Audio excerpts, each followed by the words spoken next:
The boys are now back from their 8 days off as they head down to Nashville to take on the Predators, and they win 5-2. The Leafs are winners of one of their last 6 games. They have not been very pretty lately, and as we all know, they go into this game tonight 4 points back of the Florida Panthers for third place in the Atlantic Division. So, a lot of catching up to do for the Leafs, but something that I'm going to be doing at least for the next little while, I ain't looking at standings. I'm not looking at other teams' scores. I'm not looking at any of that kind of stuff. I'm focusing on what we have in front of us as the Toronto Maple Leafs. And what did we see today on the road in Nashville? Okay, well, we know Austin Matthews. We know Jake Muzzin and Trevor Moore were back. And obviously Marner, Matthews, and Anderson were back from the All-Star break. So we're all ready to go. Other than Morgan Riley and a few other guys that I forget to mention. But you guys can let me know in the comments below who I forgot to mention there. Now, with this game, you needed to see some sort of life from this team. And in the first 10 minutes, I mean, it was a little shaky on both ends of the puck, right? Because 4 minutes in, Rasmus Sandin, and this kid, I mean, this guy is showing us night in, night out what this kid's all about. All right? He gets the puck in his own zone, right? It was kind of a fan shot on net. He gets the puck on his stick.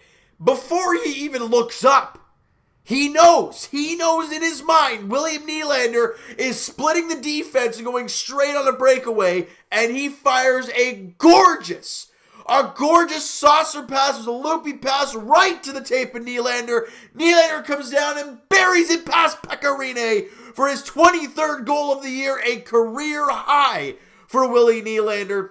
23 goals on the year so far for him. Great job. And the Leafs are in front 1-0 early. That's exactly what you want to see, as we always talk about. Check off the boxes. You score the first goal.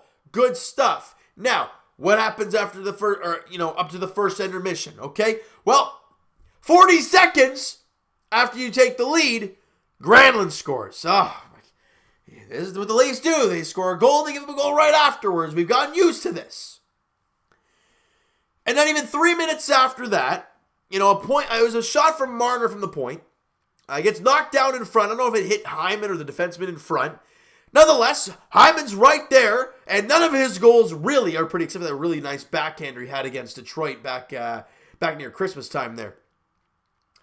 And Zach Hyman's right there in the, not just outside the blue paint, obviously, but the puck drops down and he just bangs away at it, and it finds a way to squeak through Pecorine. The Leafs grab the 2-1 lead back, and ladies and gentlemen, that is how the first period ends. So, let's check the boxes real quick. Okay, so you scored the first goal. Perfect. Then, you have the lead after 1 period. Beautiful. That's what you want to see. The recipe for the Leafs to be a good hockey team are those two things. Maybe they won't always work, but a lot of the times they will. And you go to the second period, and the Leafs continue to carry on. Great job by Alex Kerfoot, getting right to the front of the net, pushes us right to the front of the net. Their defender gets tied up in the arena. He's spinning around. Puck comes to Rasmus Sandin, and he buries it. I think it might have actually gone bar down, but either way, it was a nice shot from Sandin into the back of the net for his first National Hockey League goal. I mean, what a job by Sandin. What a great first period and a half for him. He had a really, really good game. I was extremely impressed with him. And Kerfoot and Nylander grab assists on the Sandin goal, Hyman's goal, Marner and Barrie, and then obviously Sandin was with the lone assist on the Nylander goal. The Leafs now got a 3-1 lead here, not even 5 minutes into the second period. But we have seen this before, and the next goal is huge. Because you give up one, it's a 1-goal hockey game. You score one, you're up by 3-4-1. So, what happens? Justin Hall at the point, nice little move to get it to Jason Spezza on the half boards. He gets to the middle, he kind of circles around, kind of an Austin Matthews type of player, where really, they give him the room, he just kind of cuts to the middle and absolutely rips it. It was kind of like up in this region on Pecorine, and he roofs it on him. Spezza with his 7th goal of the year. Hall and Hyman grab assists, and the Leafs now have a 4-1 lead. I think that was just as The penalty expired, if I'm not mistaken, in that one. So a really good job by Spezza. And now the Leafs have a 3-goal lead heading into the third period because they closed the second period strong. Shots on goal in the first were 15-10 in favor of Nashville. In the second period, 12-8 in favor of our Buds.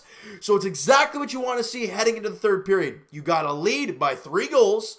You scored the first goal. You had the lead after 1. All of these are recipes for this Leaf team winning. All you got to do now is play a sound defensive third period. Excuse me, guys. It's going to wipe a little bit. And everything was going great. Everything was in tip-top shape. The Leafs were playing a really sound defensive third period. Dump and chase hockey, get a couple chances. The Leafs did have some great chances. I think it was late in the second period, actually, where Frederik Andersen made that ludicrous save. I mean, it was an incredible stop. It was right cross crease, and he slides over and gets the puck with gets it on the pads. What a great job by Frederik Andersen! An incredible save for him, and to keep the Leafs up 3 goals at that point and go into the intermission with the lead. Now, everything was going great in the third until Travis Dermott ices the puck. Now, they were on a change.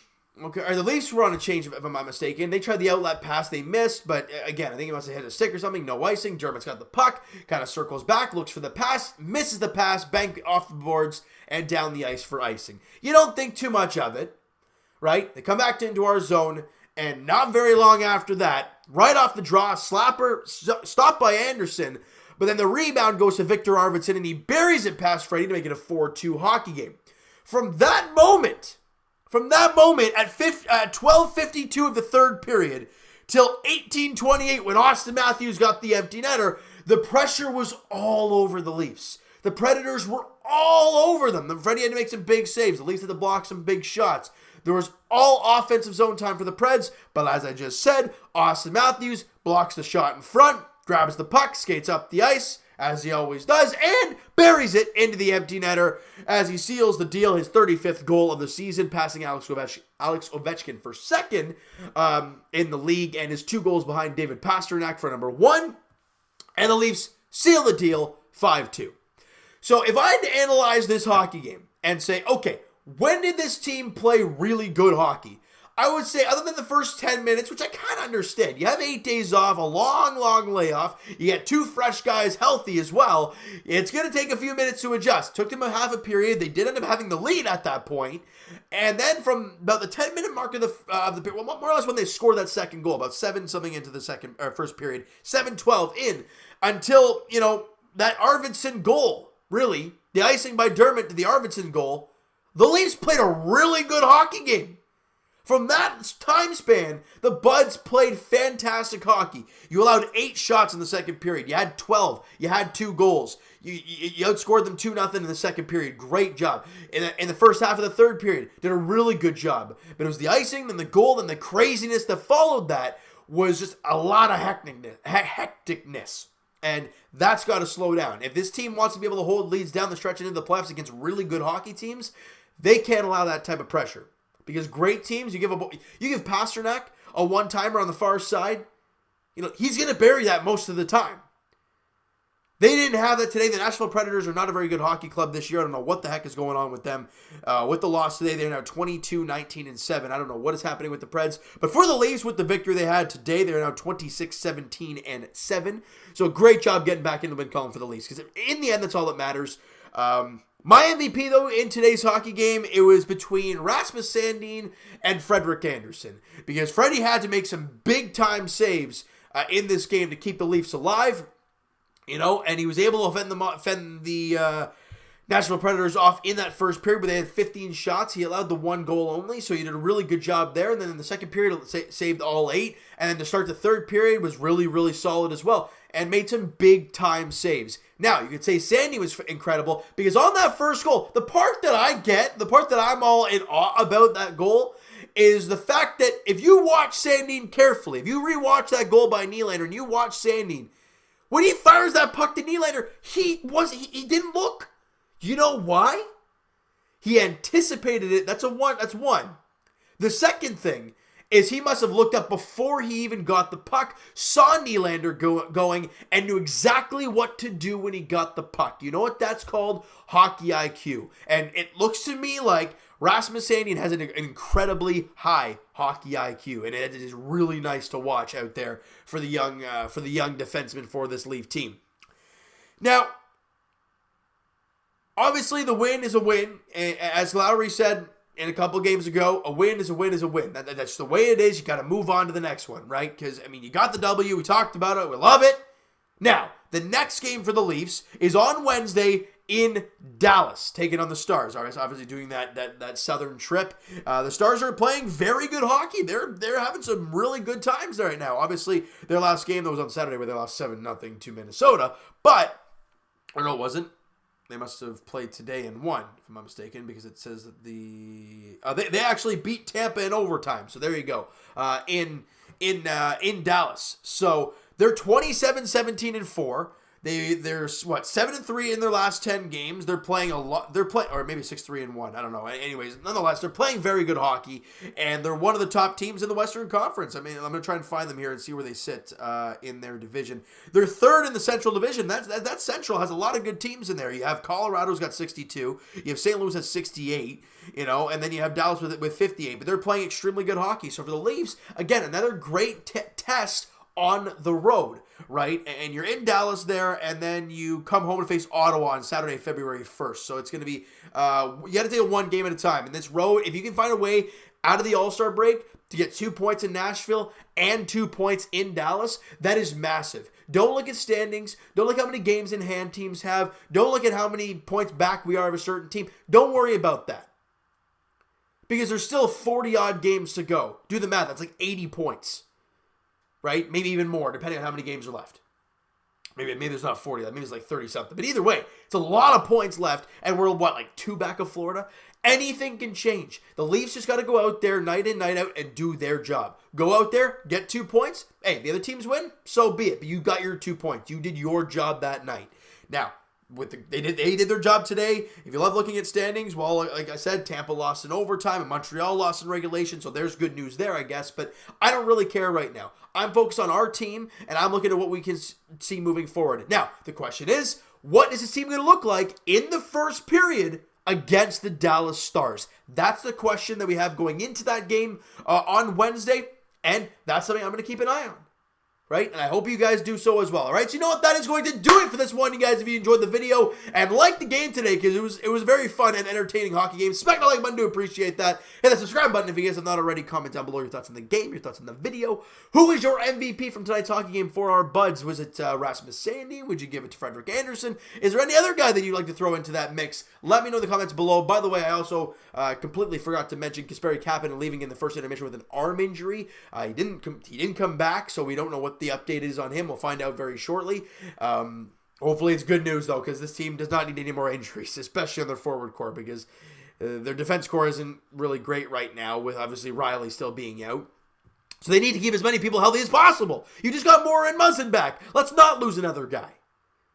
But we're going to have to wait and see how it all plays out for Kapanen. We'll hear probably tomorrow or on Wednesday, what the deal is with Kasperi Kapanen. So that's just that, all right? So, guys, Twitter is down below for myself. Follow up, send me a DM, do all that great stuff. Patreon link is down below if you guys are interested in signing up for that. The link is down below. And I will talk to you guys Raptors edition tomorrow night as the Raptors welcome in the Atlanta Hawks to Scotiabank Arena. The Raptors looking for win number, I think it's number 8 they're looking for win number 8 in a row as the Hawks visit Scotiabank Arena. I think it's 7:30 tip-off there at Scotiabank Arena.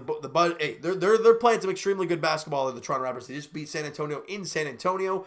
That's not an easy game to win. They haven't won there since December 28, 2007 or 2008, one of the 2 years there. So, and they found a way to get it. I think it was 2007. So that's incredible. They welcome in the Hawks tomorrow night. Pretty much a must win, but we saw what happened in Atlanta. You can't take any game for granted. You got to go out there and do a job, as Raptors hope to do so tomorrow. As for our Leafs, as we've talked about, their next game is in Dallas on Wednesday night, 7:30 puck drop there in Dallas, as Anderson and Bishop are the expected goaltenders. In that game, the Leafs look for back-to-back wins to start their informal second half of the season and get on a nice roll here on the road. All right, and thank you guys so much for listening and watching. Hope you guys enjoyed the video. Talk to you guys then.